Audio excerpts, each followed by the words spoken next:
Mes chers concitoyens, le président de la République a réuni aujourd'hui en fin d'après-midi un comité de clowns, d'astrologues et de joueurs de flûte à bec pour un apéro scientifique d'urgence afin de discuter, au regard de la situation actuelle, d'un tout nouveau protocole sanitaire.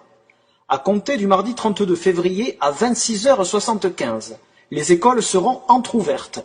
L'accès se fera en crabe, dans les conditions normales de 50 élèves par classe, en respectant toutefois une distanciation de 15 mètres entre chaque individu, le port du masque étant également renforcé par celui d'un collier de gousse d'ail que le personnel éducatif et les enfants devront garder toute la journée.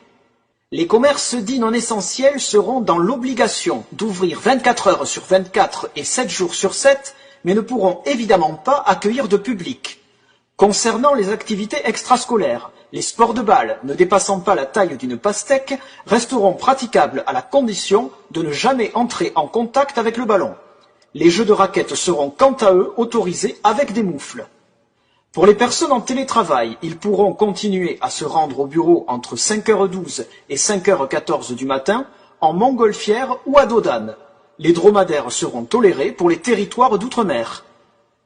Les natifs du signe astrologique Bélier, Balance et Taureau pourront effectuer leurs achats de première nécessité s'ils se rendent au supermarché munis d'une tongue au pied gauche uniquement en pas chassé ou en roulade pour les Sagittaires.